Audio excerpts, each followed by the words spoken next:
Hey, thanks for checking out The Solid Verbal. Now would be a great time to subscribe to the channel for college football content all off season long.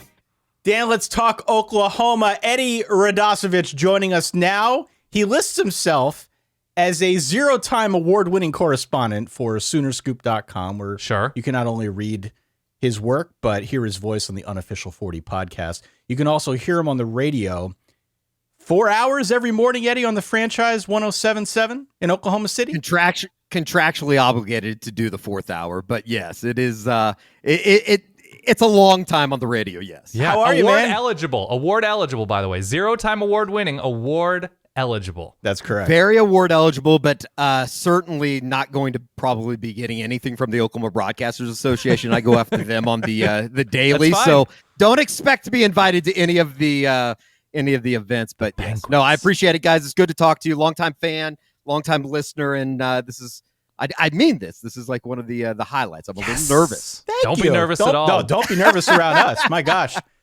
Sure. So look, I appreciate it. Let's set the stage here. Everyone has a few days like this in their lives where you're going to remember it like it was yesterday. I have to believe you had one of those days in late November 2021 because rumors start to fly about Lincoln Riley. Is he going elsewhere?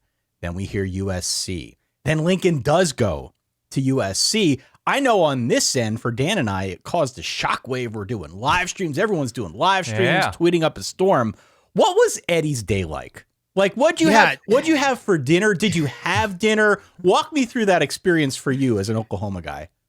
It was incredible. And, it kind of goes back to the first couple of weeks before even leading up into that Bedlam game where the LSU rumors were rampant. And I was talking to people down in Baton Rouge, and they were basically saying there's a contract on the table. Not only has Lincoln somewhat agreed to a contract down in Baton Rouge, but it's just going to happen. So, like, those weeks leading up to that, and you got to remember, too, Oklahoma's coming out of a bye week. They're 9-0 at the time. There's a lot of, questions about, obviously people around here weren't happy with how the defense was playing. That was kind of a underlying story of everything that went into the season. But at the same time, it was like, holy crap, how's this team 9-0? And then you come out of the bye week. Lincoln Riley misses the press conference during the bye week. And I think that's when everything started kind of going down this hill that, slowly would never recover from in a way. But they obviously lose to Baylor coming out of the bye week. It looked terrible doing it down in Waco. You go back into, finally into the Bedlam week, and it's, everything on the Oklahoma side is, not only is Lincoln Riley not thinking about going or anywhere, but, there were murmurs about SEC stuff possibly moving forward, and everybody kind of thought it was on the same wavelength. And so, one of my colleagues at Soonerscoop.com, fast forward to after the Bedlam game, he straight up asked him, and we're still doing Zoom interviews at the time. So it's still weird. It's like, it's still awkward in that post-COVID phase.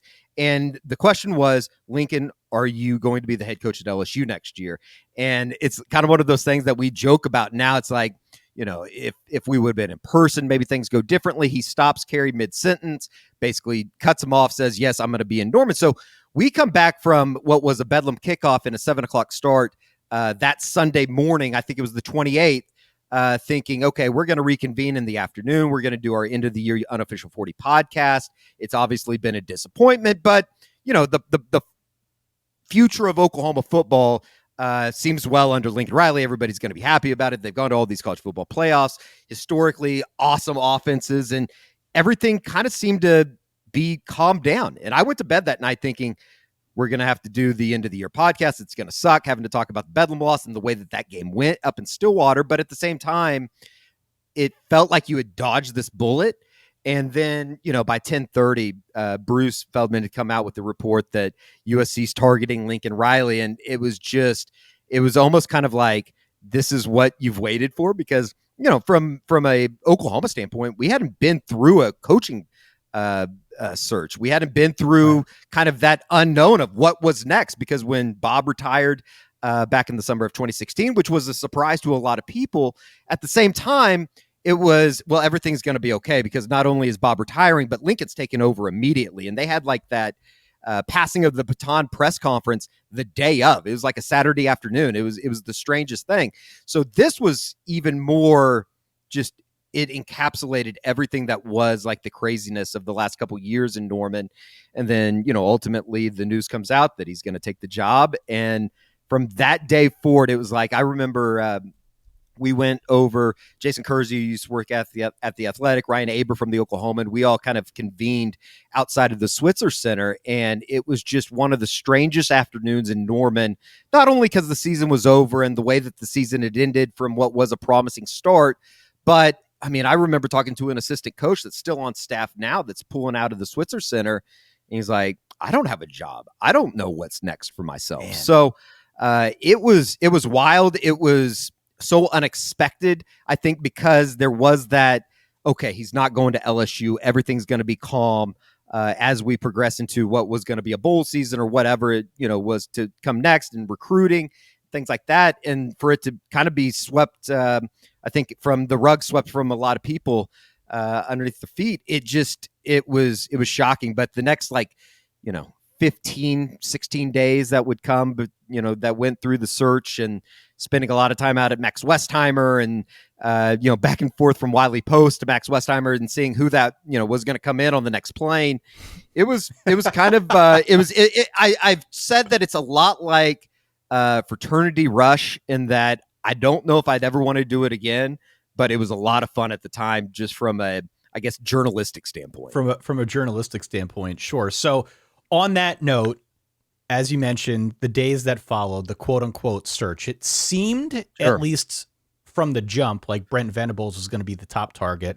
Obviously, they bring him home, so he's been the coach. That's why we're here to discuss. But what did that look like, bringing Brent Venables over from Clemson? And then as we look back on what he did in year one, how would you grade him out from A through F? Yeah, it was kind of unbelievable, just because I think that at the beginning of the search process, a lot of people connected the dots back to Brent. There wasn't that one candidate out there that you just really kind of circled, and you kept going back to Brent Venables because of his previous relationships. Certainly because of the things that Bob said in the interim when he took over for the Alamo Bowl. But then again, there were moments and especially in that last week before they brought him in, that it was like, well, if it's not done now, why hasn't it been? And you start doubting yourself, like what's out there that we're missing in a way. And, it kind of culminated with the big thing on Sunday night when they flew him in on Mr. Headington's plane. And it was a scene that I truly don't think anybody was ready for. We were there at noon that day because he was supposed to fly in around 4:00. And ultimately it ended up being 10, 11 o'clock at night before they got him in from South Carolina.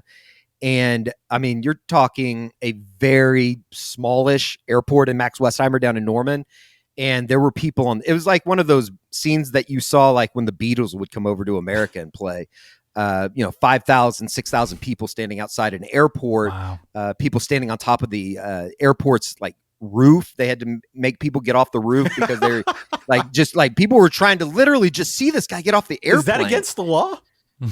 Probably, it's probably. Against the fire code, Ty. But when it comes to Oklahoma football, there's I think some things that you can get around in Norman and particularly Oklahoma City that nobody kind of they kind of turn their blind eye to. So it was wild, and it was almost kind of a rebirth. I know that President Joe Harris from the University of Oklahoma, he made the comments in a Board of Regents meeting in the weeks after Lincoln left that alumni and boosters were more invigorated than ever, and you saw that in a monetary standpoint. You saw that in support of the football program, just with what they were able to build, and then obviously with the spring game a year ago, with the Baker statue and things like that, they got 85,000 into the stadium. So it's been cool, but at the same time, I think that when you start talking about on-field performances and the disappointment that comes with the 6 and 7 season, particularly, at a school like Oklahoma, where they're used to winning and competing for at least college football playoffs and historically great offenses, that's where things kind of get murky. And, there were some on-field decisions that,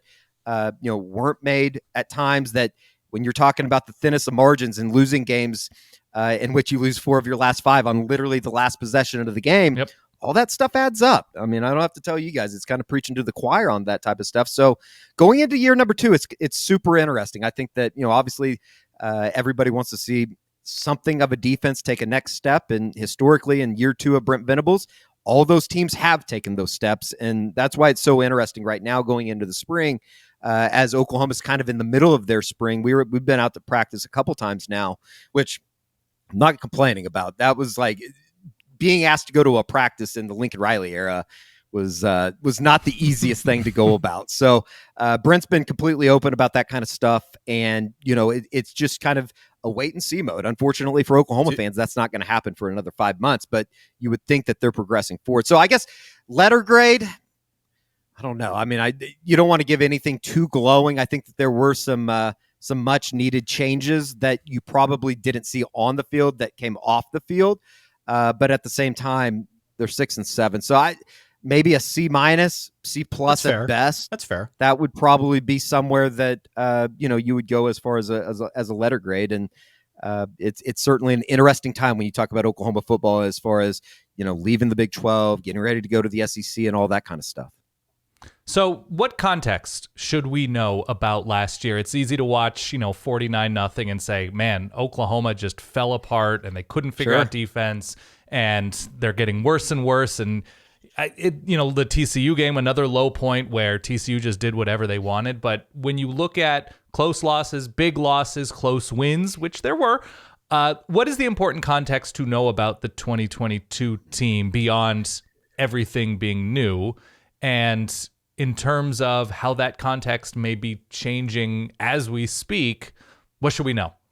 Yeah, it's super interesting. It's almost kind of an extent of they just they weren't able to get away with some of the stuff that they had been able to get away with in 17, 18, 19, especially on the defensive side of the football. When you're not scoring every time. Right. And, when you don't have a Baker Mayfield, or you don't have a Kyler Murray, or you don't have a Jalen Hurts that can truly change the dynamics of a game with one possession every time they touch the ball, everything gets highlighted a little bit more, whether it be not being able to get off the field on 3rd and 15 or a 3rd and 13, or you have a personal foul that extends a drive, and then all of a sudden West Virginia is driving to tie the game, or you drop an interception. So they just weren't able to get away with that. And I think that, those are, if you talk to some segments of the fan base, it's in the back of their brain as much as they want Oklahoma to win. I think that there were some people that were cheering in 18 and 19 that maybe they did get caught in some context and lose some of those games to force change on the defensive side of the football. And, obviously they just don't have what you need to compete with the upper echelon of college football, whether you be a Georgia or an Alabama or, a Clemson for that matter, from where a lot of these guys on this staff have come from. They have to get better on the defensive side of the football, particularly on the defensive line. And, obviously a good defensive line will make everybody's life a lot better on the defensive side of the football. So it's been a kind of a trying time of understanding and really, I guess, contextualizing like where this thing is at, because I don't think that they're as bad as that 6 and 7 record is. Right. But at the same time, you are what your record is. I mean, they went out and there were some embarrassing performances a year ago, particularly on the back end, where you go to Morgantown and lose. You go to Lubbock and you're up 24-3 with like 6 minutes left, and then all of a sudden you look up and it's 24-21 all of a sudden. So offensively, it really, maybe I have a soft spot for Jeff Lebby and what Dylan Gabriel has been able to produce, but I think Oklahoma fans got a little bit irrational just as far as what was to be expected offensively. Mm-hmm. And because Kyler and because Baker and because those Jalen Hurts offenses were so elite, so good, and we said at the time back in 17, 18, 19, like, cherish what you have, appreciate what you have. This isn't normal. And I think people just became accustomed to scoring 45 points a game and being able to get out of there, whether it be a 7-point win in Lubbock or Waco or wherever. They were just able to get away with so much more. And when you don't have an offense that is as explosive as they had been, historically great offenses, it caught up with them. So, I think that that's where you kind of enter this next season. Obviously, they need to make some steps. Both on the sidelines and on the field, as far as decisions, whether that be marrying the up-tempo style that Jeff Lebby wants to play. And this got him into trouble quite a bit last season, was you go 3 and out all of a sudden, and then you're throwing out a defense that's historically or statistically worse than some of the teams that you put out in 18 and 19. And you just never really had any chance. So it's going to be kind of interesting how they marry those two sides of the football. Brent's talked about it quite a bit here early on in spring. We've only talked to him truly one time, hoping to maybe this week or next week before the spring game. So it's going to be kind of interesting, but there are some pieces that they return in this team. You like what they have at the linebacker core, just looking at what they had a year ago. Danny Stutzman is a perfect case example of what this program is right now, and that there were times where I think a lot of people wanted him to get off the field, but at the same time, he led the Big 12 in tackles a year ago as a sophomore. So it's going to be kind of fun to see how they evolve. They went out and got some guys in the portal. Brent's kind of warned people, and I think that we've tried to warn people as well that there's a reason why guys are in the portal. You're not going to go find a Nagurski winner or a Butkus winner or a Jim Thorpe winner even in the portal. There's a reason why those guys are transferring out, but that's not to say that Deshaun McCulloch, who's a freshman All-American in Indiana, can't come in and help. It's not to say that Rondell Bothroyd can't help on the defensive line at the defensive end position, or a Trace Ford if he can stay healthy coming down from Oklahoma State. So they went out and got some really nice pieces to come in and to contribute and to help this defense continue to grow. But, Brent wants the basis of this program to come through the recruiting ranks. And if last year and what they were able to sign is any indication of what's to come and being able to close with the Peyton Bowen, I mean, if PJ Adebore from the Kansas City area, it's kind of fascinating too. It's like, if you would have said that they were going to go 6-7 and they were going to be able to hold on to some of the guys that they did, I think midway through the season, people would have thought you were crazy. And for them to be able to go 6-7, I guess it is a little bit of a glimpse of what this program can be, what it could be moving forward. You just got to start winning on Saturdays. Nobody's going to give a damn what they're recruiting or who they're bringing in if it doesn't matter on the 13 Saturdays in the fall. Whose defense is it? Right? It's Brent Venables comes over and his fingerprints are all over the Clemson defense. You see him speeding up and changing things quickly before the snap, always adjusting, always reading, always trying to confuse offenses. But now this is not his defense, this is his team. And so he hires Ted Roof, and a lot of people said, that's a little bit interesting, given Ted Roof's perhaps lack of consistent success calling defenses. And then Oklahoma comes out, and for a number of reasons, obviously talent is an issue, and the offense getting off the field too quickly is an issue. And there's a lot of context to why the defense struggled, which, as you mentioned, has been addressed in the portal and in the recruiting ranks. But whose defense was it? Is it still that person's defense? What is the status of vision and fingerprints for this Oklahoma defense? $1 million question around here. And I think that to a certain extent, Ted Roof has just become a scapegoat. I think a lot of people want to be able to blame him, but at the same time, you see what happens on Saturdays. You see what happens on the sidelines during a game. Brent Venables is the one calling the shots. I mean, I think that, and that's what's so interesting, particularly when you're talking about when to use timeouts, decisions that come in game. It's almost like Brent had to explore who he was as a head coach and let Ted or whoever, Todd Bates or Braden Hall, whoever on the defensive side of the football, take more of the reins of what he wants this defense to look like so he can be the head coach.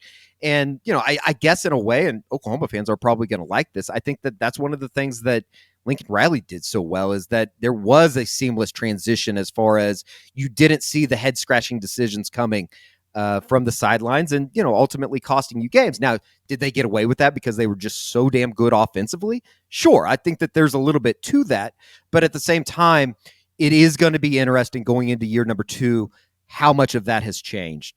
And if they can get back to, Brent just being the head coach, being able to let whoever make those decisions, let whoever, make the calls defensively. And I think that that's one of the more intriguing underlying storylines of the 2023 season, is just how all this is going to, coalesce over the next couple years, because they are going to give them time. I mean, it's not going to be now. Again, you look up and all of a sudden they're 2-10. Maybe that tune changes with the Board of Regents and obviously the alumni. But and you guys will have to pray for me if that happens, because I might be assassinated by that time. But it is going to be kind of interesting to see how it all comes together in year number 2. You would expect to see some type of step in progression to closer to what a defense should resemble, because and you talk to recruits all the time and guys that are coming in. There is a belief that they can turn this thing around. There is a belief in the resume of what these guys have been able to produce, whether it be at Clemson or just Brent Venables' track record in general. At every stop that he's made, he's been synonymous with good defense. So, there were some elements last year where there was just, I think, almost kind of head scratching. And I think that there was a lot of people too that as soon as Brent stepped off that airplane, in the weeks after Lincoln left, they just thought that at the snap of a finger, everything was going to be okay because Brent Venables is a defensive guy and they were going to be able to figure it out. Right. The linebackers were all of a sudden going to be Butkus guys. Teddy Lehman was going to be playing. Torrance Marshall was going to be back. And it never came together. And that was frustrating to a certain extent. But I think it also speaks to the drop off defensively and just the drastic measure of territory that they had to cover. It was striking hearing Brent talk about, Deshaun White and Danny Stutzman and guys that you would think are veterans of the program that had been around it for a long time, and just simply teaching them how to study tape, how to come in on a Sunday and break down the tape from a Saturday that they hadn't been doing before. And I think that was kind of like a siren. You go back and you listen to some of the stuff they said in August and September, particularly when, OU had just opened camp and they were going through 2-a-days and stuff like that. And Brent was telling us, he was basically warning this could be a long season defensively. And I think that you hear his tone starting to change a little bit as they get experience, as they get guys into the program that they feel can take them to the next level defensively. So I think there's a cautious optimism that they can make at least some steps in the right direction where they get out of the triple digits in almost every defensive category. I think the mainstream Oklahoma Warrior says, man, how do we figure out this defense? I think the hipster Oklahoma Warrior says, where's this offense going? Right? So I think there was that, and correct me if I'm wrong, and you kind of mentioned this, that there was this assumption that Dylan Gabriel would be plug and play. That he has the success at UCF and he's going to have more resources and better coaches and better receivers at Oklahoma. He's only going to grow and be the next very good, at the very least, quarterback in Norman.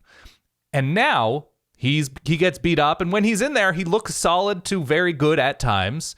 The receiving core clearly drops off for both recruiting and injury reasons last year, but Marvin Mims continues to be a bright spot. He's off to the NFL. Eric Gray transfers in, and he's a workhorse. He's off to the NFL. The bright spot is that Jackson Arnold is the 5-star next great Oklahoma recruit at quarterback coming in as a freshman this year. But what is the actual state of the offensive roster, offensive vision, and the expected offensive success in a conference that has grown over these last few years defensively by leaps and bounds? You look at Oklahoma State, TCU, Kansas State, Baylor, all of these. Texas last year actually fielded a pretty good defense. And then they moved to the SEC where they're going to see more and more of that good defense. Is it time to kind of worry about the future of Oklahoma's offense? Yes and no. Okay. And I think that there is a certain, we're talking, and we said this at the beginning, in the middle of the year last year, and then obviously at the end of the year. Dylan Gabriel did not play, I think, to what a lot of people thought he was going to be. Right. He just flat out did it. They started out slow. Then he had the concussion in Fort Worth against TCU, obviously missed the Texas game. Never really got his footing, but I think there were moments where you look at, whether it be the Florida State game, there were points at the end of the season, Bedlam, he played well. It just never seemed like if it was one thing, it was another. If it was, Dylan Gabriel early in the season missing guys, later in the season, it was Marvin Mims dropping a key third down in Morgantown that could have preserved the game. Mm-hmm. It never seemed like they were on the same page. And I think that, at the same time, as much as heat as Dylan Gabriel took a year ago, it probably also highlights just how spoiled Oklahoma fans have been. He was the newcomer of the year in the Big 12 offensively. It's kind of like a 50-50 thing. It's like depending on which way you want to look at it. You want to look at it glass half full, or you want to look at it glass half empty. Sure. And they have so many guys that they're going to have to, particularly at the wide receiver position, when you lose a Marvin Mims. They have Jalil Farouk, who played really well at the end of the year. He's expected to kind of take the baton from Marvin as the number one wide receiver. They want to use him as a little bit of a Drake Stoops used the term Debo Samuel. I think he has a long ways to go before that, but kind of the same ilk as far as they can get him the ball in different situations. And then there's a lot of unknown at the wide receiver position. Right. And You look at, two second-year guys, Nick Anderson and Jaden Gibson, they feel like can make progress. Adriel Anthony, a kid from Michigan that transferred in through the transfer portal. Again, why is he transferring from Ann Arbor? Could he not get on the field? Does he just need a new lease on life? You lose Theo Weiss, who actually ended up, I think, 5th or 6th on the team in catches a year ago.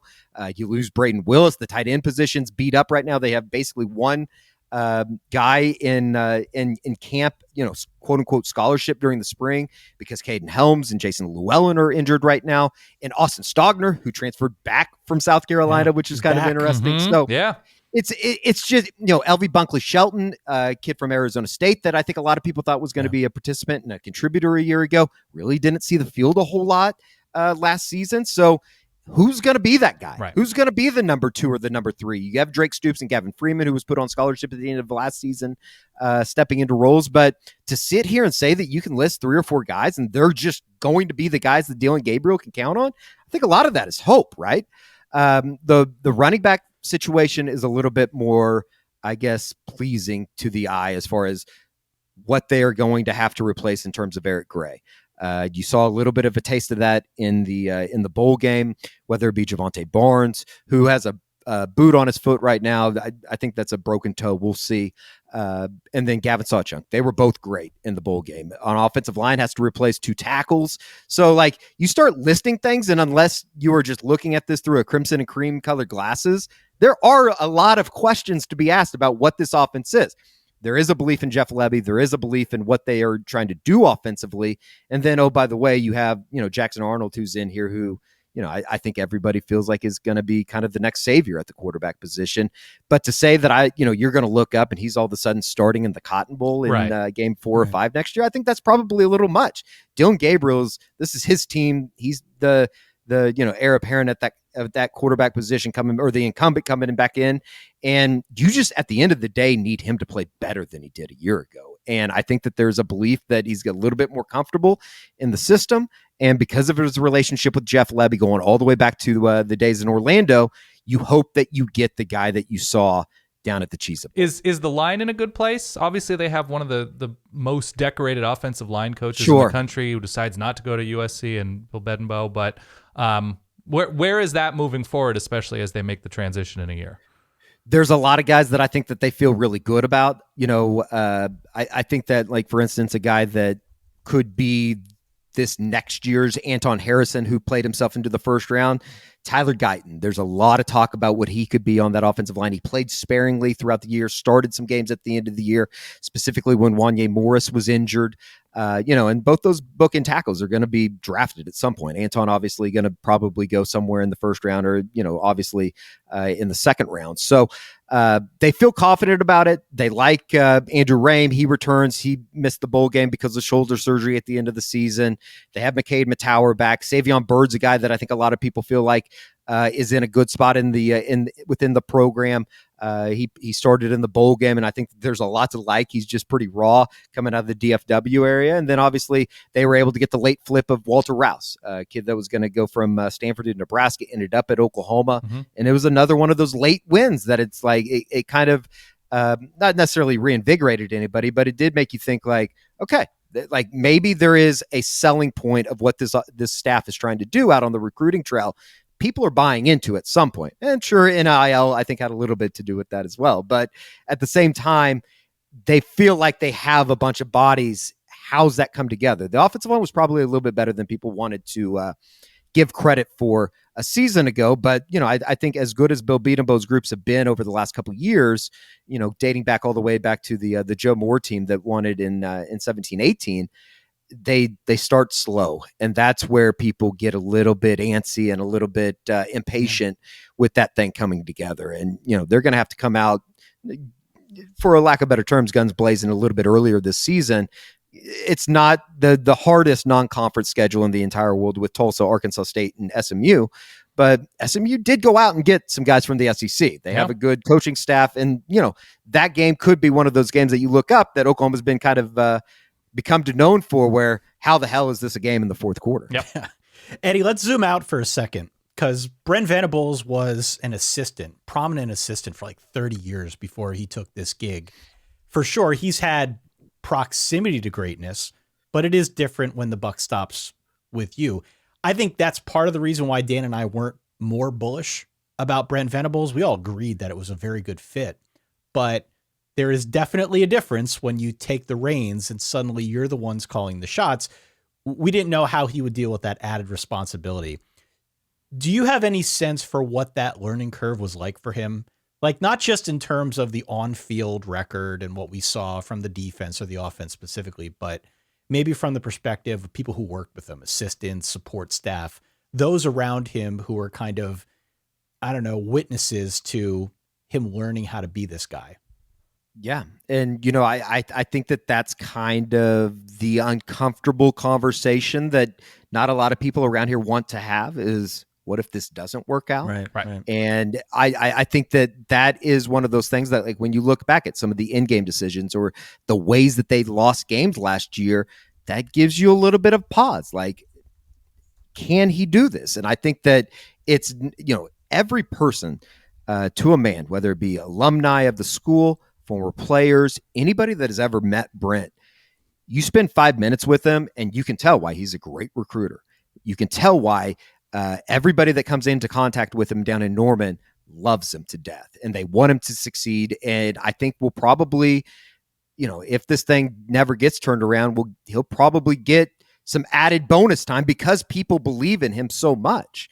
But I think that, you take a step back and there was, I think a lot of things that as planned as everything is, as much as he had a plan to kind of that first year, I think that there was a lot of learning in what he had to do. And I think that, you look at, I remember coming on into the first bye week that Oklahoma had, I think it was midway through the season. And there were some guys that, there were murmurs flat out, just, they needed to get away from football.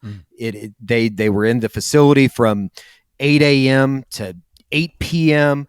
And, as much as you want those guys to be in the facility, as much as they want those guys to eat, sleep, and breathe football, there was this element of they were burnt out, and you looked up and it was the fourth or fifth week of the season. Yeah. And I think that Brent had to really kind of look in the mirror a little bit, see what he was asking, not only his players, but his staff.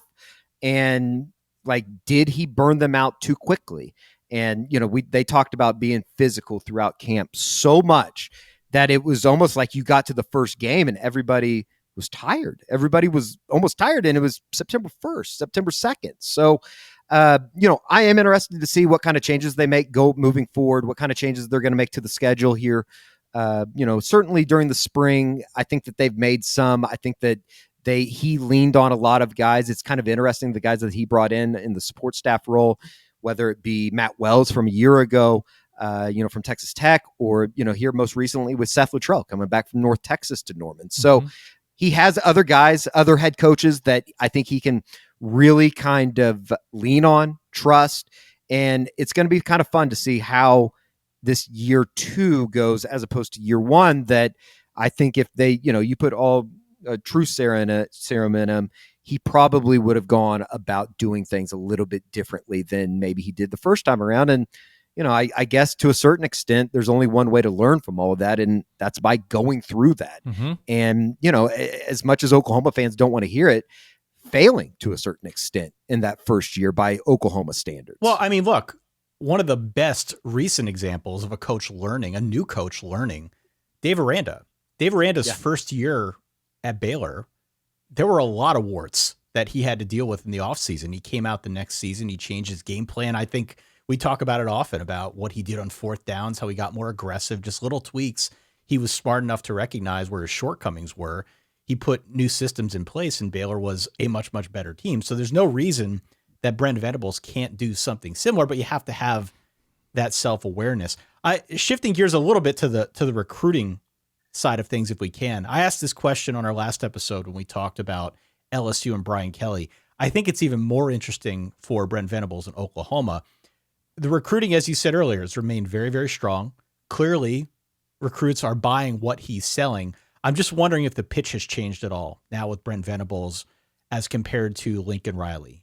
Two very different coaches, right? What was Lincoln selling versus what is Brent selling now? I guess in layman's terms, it's probably a little bit more glitz and glamour with Lincoln. Yeah. Obviously you're going to be bringing in the cars and all that kind of stuff on the field that, the old Oklahoma fans that rub the wrong way. But at the same time, you got to do that with what the current world of recruiting is, a reliance maybe more so on the transfer portal as far as plug and play, as opposed to what Brent wants to do in building from the ground floor up and recruiting really good classes and getting guys that stick around for the program for 3 or 4 years. Now, not to say that they're not going to be active in the portal, because you simply can't do that unless you're a Georgia that's bringing in, 25 5-stars every year. Right. But I do think that, relational is probably the buzzword that gets used quite a bit right now with Brent and what they're trying to build. They have a really strong staff as far as holdovers or guys that ended up staying around from the earlier staff, and with Lincoln Riley, whether it be Bill Beatabo or DeMarco Murray, Oklahoma guys, if you will, and then kind of the new flavor of guys with a Todd Bates or a Miguel Chavis or a Brandon Hall that came in, with Brent on the defensive side of the ball. So it's been super interesting. Like the one thing that, and I think it's everywhere that you get a family atmosphere, but there is a true focus on that in Norman right now. The Soul Mission program is one of those things that I think kind of leads the charge for them. That has a bunch of former players. Curtis Lofton's a part of it. Josh Norman's a part of it. Caleb Kelly from years past is a part of it, as well as Ryan Young. And it's kind of interesting, spiritual to a certain extent, that I think speaks to a lot of parents when they come and bring in their kids for official visits, and obviously speaks to a lot of players as well. So for them to hold that class together, and certainly Jackson Arnold did a good job of kind of steering that thing out of some pretty rough waters when you look up and they're trying to be bowl eligible in one of the final weeks of the season.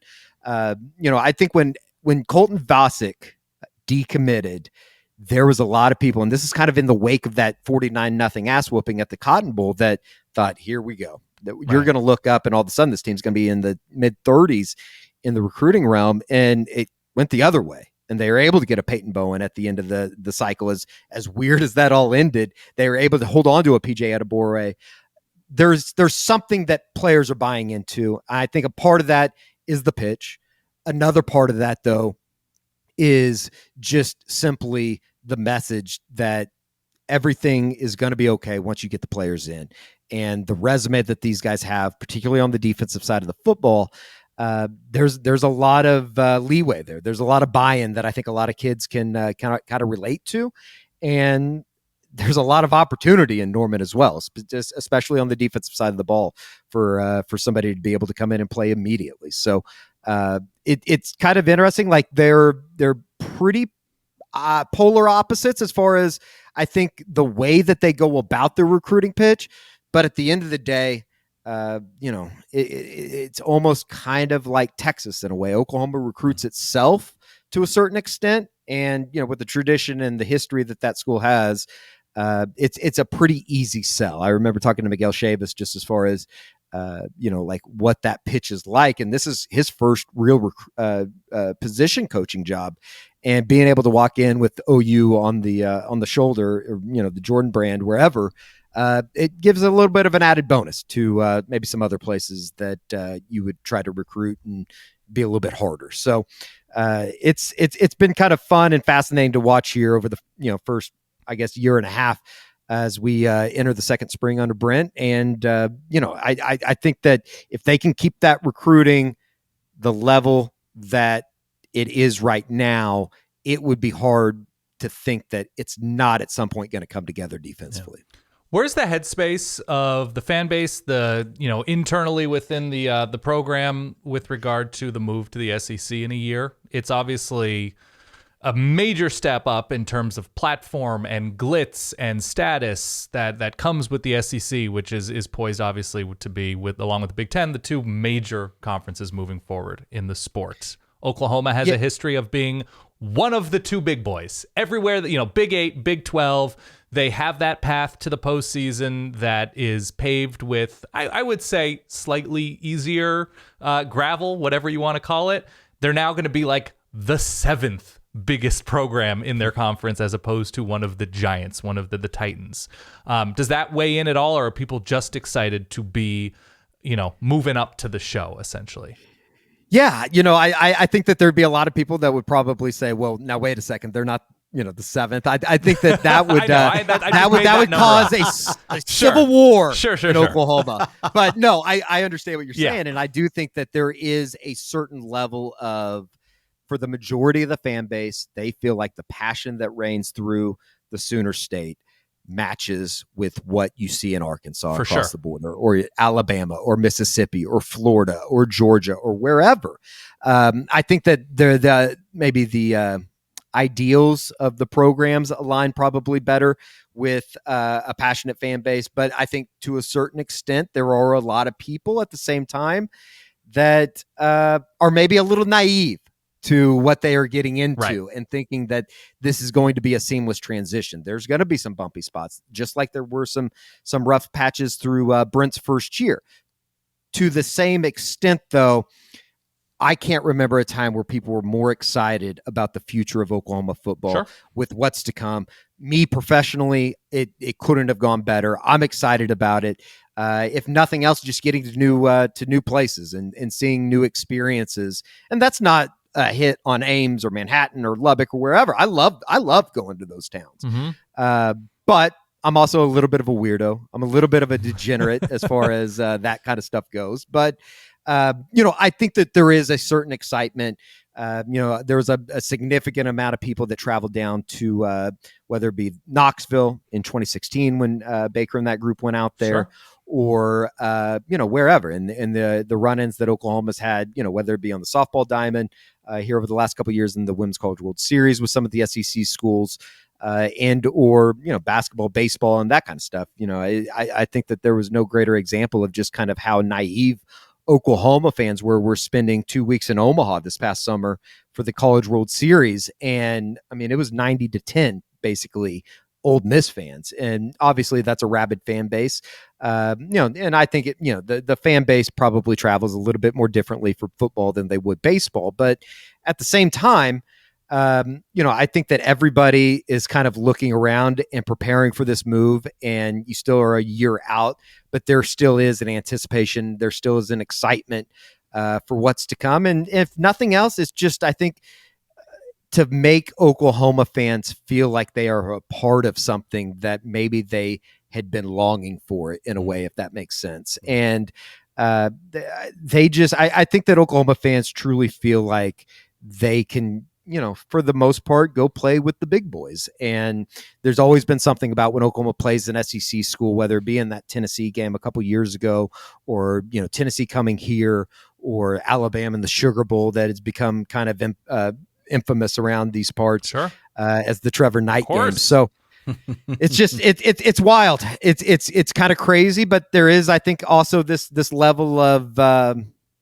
optimism and cautious optimism as far as this whole new world that is going to be college football come the year 2025 with USC and UCLA, and the weirdness that's going to be in the Big Ten, as well as Oklahoma and Texas now being in the SEC. I think it's kind of a whole new world that everybody's going to still get some getting used to, because Oklahoma has, quote unquote, ran the Big 12 for so long, and it seemed like they were always, everybody kind of deferred to them as far as, the favorite, whether whoever they were bringing in at quarterback or whatever it was going to be. There was always this kind of expectancy that, Oklahoma's going to be in Arlington at the first or second week of December, and they're going to be playing for a Big 12 championship. And you just kind of planned around that. I don't know if you can necessarily plan that you're going to be in Atlanta come the first week of December.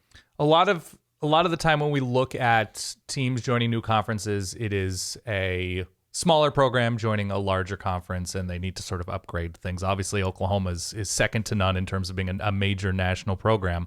Is there anything, though, in terms of keeping up with the Joneses from a spending perspective? Were there any asks from Brent Venables before he was hired that, is a process still? Is there anything, 2.0, 3.0 for Oklahoma, as do they need to upgrade anything as they make this shift in a year? I think the answer would be yes and yes. Okay. And, obviously, I think that you look at the announcement that they just approved a $175 million football facility that's going to go basically right in across the street from Gaylord Family Oakland Memorial Stadium. And, I think that for as much of college football as a little bit of a D measure for everybody out there, $175 million is 20 more than Florida. And I think that, ultimately, does that mean anything? Does that mean that they're going to win games on Saturday? No, probably not. But you know how college football fans are. They like to get on the message boards. They like to get on Twitter, and they like to brag about it, especially Oklahoma fans. And, they are building a football facility. Thad Turnipseed, who basically built the facility out at Clemson, is going to be in charge of it. I think that was one of the things that Brent wanted to do from day one when he took the job. And, whether you call it, and Joe Castiglione, the athletic director at Oklahoma, would never say it's called keeping up with the Joneses, but to a certain extent it is. I mean, you've got to be able to keep up with everybody else, because as you look at the Switzer Center, that isn't that old now, like less than a decade old. It's old. Yeah. And you've got to be able to keep up with everybody. And, I think that, to a certain extent, it's kind of shocking in a way that Oklahoma doesn't have 2 100-yard fields that they're able to practice on. And when you get into the summer months and you start talking about compliance and how many hours you can spend with a group during those, very integral parts of building a team for that next year, spending 5-10 minutes to walk across the street and everybody gets set up, that means something when you can just walk out of the football facility, be on the field, and basically get after it. Right. So, $175 million football facility upgrade or brand new facility is kind of the main thing. And I think that they kind of want to get basically broken ground on that sooner than later. It's obviously not going to be this spring, but I think that you probably look towards the end of about this time next year. So 2024, spring of 2024 is when they should break ground. Eddie, I saved the best for last. Full circle. Full circle. Has the Oklahoma fan base forgiven Lincoln Riley? Can they forgive Lincoln Riley? Can they forget Lincoln Riley? Can they forget Lincoln Riley? I'll put it this way. I don't think I'd be able to walk the streets of Oklahoma City if I said that, yes, it had been forgiven. No, and there's always going to be that venom out there. I think he blocked me on Twitter, which I am innocent. I am innocent. What I happened? didn't say anything. What happened? I might have said that I was worried about Caitlin and the girls because he's a psychopath. But wow, I said that as a joke. It's a metaphor, Lincoln. I think he knows that. I had this grand plan that I was going to go out there during spring and try to get him TMZ style with the camera when he walks across the street. And I still might plan to do that, Lincoln. But, at the end of the day, and as crazy as it may sound, with the success that they had and as much hate watching as people did with Caleb Williams and Mario Williams and those guys a year ago, I think that there's a lot of people that were happy how it turned out. And I know that it's very easy to say that right now, and it probably doesn't make a lot of sense to be anybody outside of the state of Oklahoma. But I think that when it's all said and done, everybody's happier. Hell, you look at the house that he got in the Pacific Palisades right next to Riv. Seems happy. Pacific Palisades ain't like Hefner, but I know that it's a really nice place, it's and real I nice. probably would have done the same. Yeah, damn him. I'm happy for him though. Like he is an offensive genius. Like there's no debate about that. I think that there was a lot of people around here, especially like after everything went down and kind of the way that it went down. A lot of people felt like he stabbed Oklahoma in the back, and there probably is no good way to handle something like that.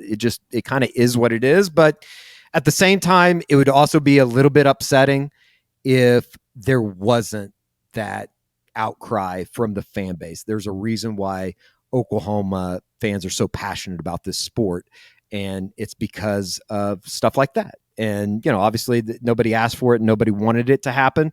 But at the same time, it's college football. That's kind of what makes the pageantry of all of this kind of fun. Look, I'm an Oregon fan. The whole new world. Ties Notre Dame. We've been here recently. I've been here more than I would have liked to. Right. That's right. You have to, you obviously look at Brent Venables. He's probably not going to leave Oklahoma if he's successful.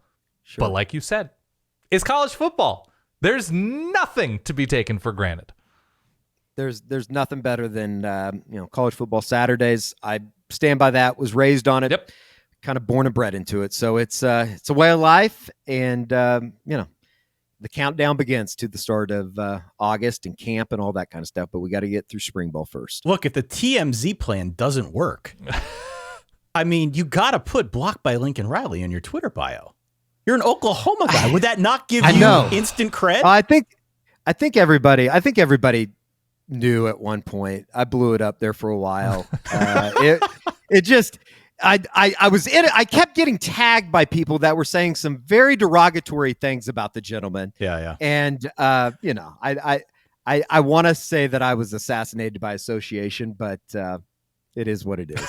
It's been fun. I think we have to parent trap Lincoln Riley and Eddie. Get them in the same room. Work right. it all out, and everybody moves forward. I had a buddy that ran into Lincoln down in Tulum a couple weeks ago, and I was like, just go tell him I said hi.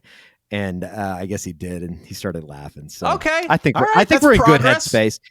If he wants to take me out to Riv and we'll go play 18, sure. I think that would be a good making amends to the state of Oklahoma. And I'll probably need a couple of sides. There's very little he can say that will make Oklahoma fans feel at peace. But you get to play a nice country club that'll make you feel at peace.